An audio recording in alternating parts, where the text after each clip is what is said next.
Flag. Recently, I had the pleasure of sitting down and watching a double header of both Snakes on a Plane and Snakes on a Train.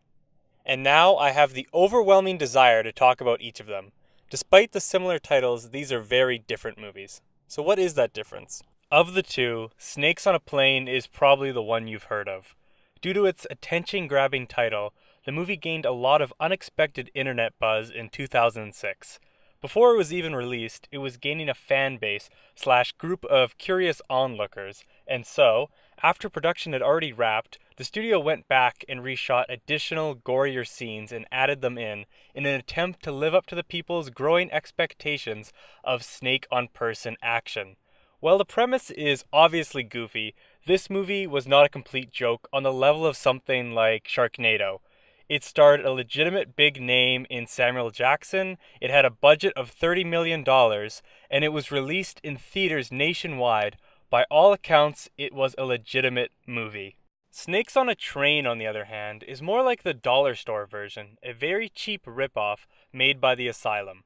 If you don't know, the Asylum is infamous for rushing out terrible copycats of big blockbuster movies in the hopes of cashing in on name recognition and hopefully tricking some people into watching their version. For example, in 2007, when Transformers was released, they released Transmorphers.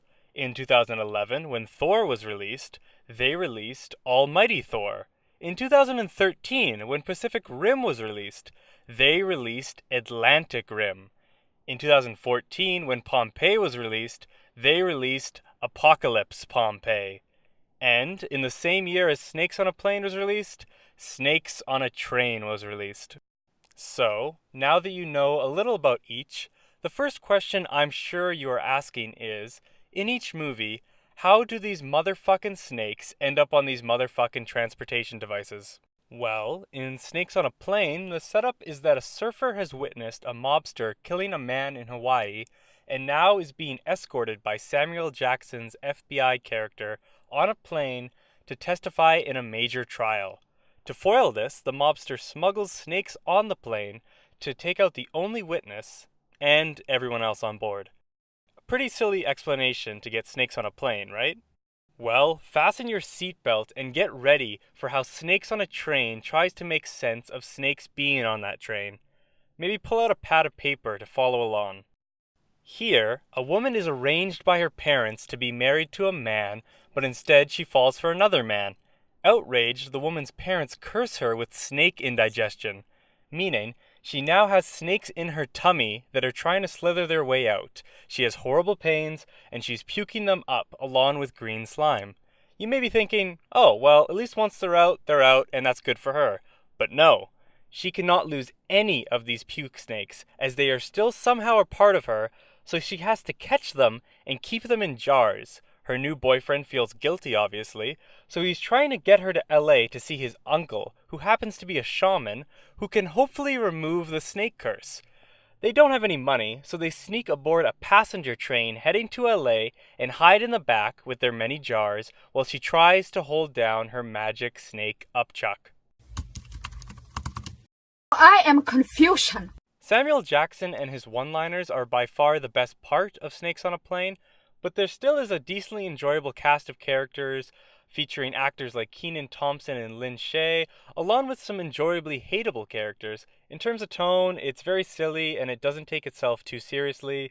The story moves along, the situation continually escalates, snakes keep popping out, they have to move around the plane and adapt. It's a pretty standard, logical, and enjoyable story, sprinkled with action, snakes, cheese, and kills. It delivers the exact experience that you would expect. As for Snakes on a Train, I'd hesitate to say this even has a story. It feels more like a collection of random moments and ideas that were written on the back of a napkin 5 minutes prior to filming. You probably got a good sense of this movie's brand of nonsense just from the snake indigestion explanation.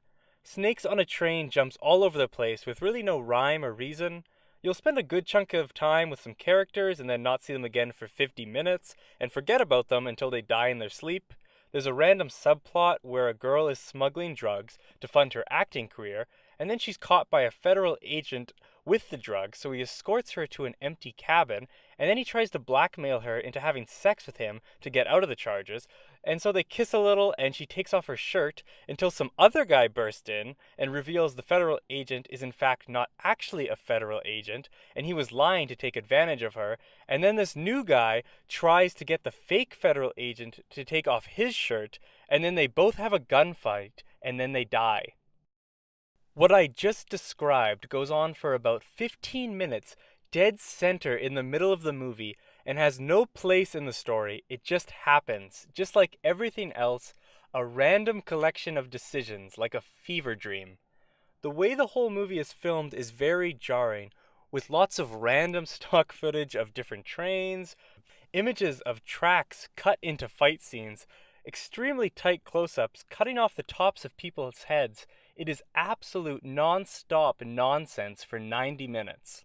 Jumping back over, the main selling point of a movie with the title Snakes on a Plane is obviously the kills. It's why they did the reshoots to bump it up to an R rating, and the kills here deliver.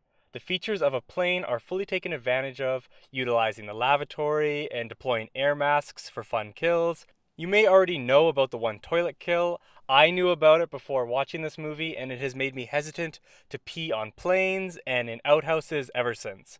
If you signed up for snake kills, you'll get your snake kills here. Snakes on a Train doesn't have that many memorable kills, but I guess I'll give it some points for gross practical effects. There's a couple scenes where a snake crawls into someone's arm. At one point, a guy rips out another guy's heart. That poor actress is constantly puking up snakes and jello. She sticks multiple live snakes in her mouth. I really hope she was paid well, because I do not see where the rest of this budget went, and she definitely deserves it. Without spoiling them, I also want to compare endings. Snakes on a Plane's ending is like the rest of the movie. Goofy, but still logical, featuring a couple payoffs, a little twist, and surprise snakes. An overall solid ending. Snakes on a Train's ending is also like the rest of the movie. Absolute insanity. It is so unbelievable, yet so perfect. If you have no plans to watch this movie, I beg that you at least search the ending. It is art. Art, art, art. In summary, Snakes on a Plane is exactly what you'd expect. It's a B movie about snakes on a plane. Samuel Jackson says his one-liners, there's some amusingly dumb characters, a number of cool kills, snakes and more snakes. It's not life-changing, but it's perfectly watchable cheese, similar to Piranha, Dead Snow, or a slasher like Sleepaway Camp or Slumber Party Massacre. As for Snakes on a Train, it is just so dumb, incoherent, and incompetently made that you just have to see it for yourself. Watch it drunk, watch it with friends, and just sit back and take in all that it has to offer. It's free right now on Tubi TV. I'll put a link in the description of this video. I'm a better man having seen it, and you will be too. Anyways, those are my thoughts on Snakes on a Train, Plane, and Automobile. If you're into this kind of dumb garbage, consider subscribing to my channel. I'll see you in the next video where I will be comparing Green Book and Frankenhooker.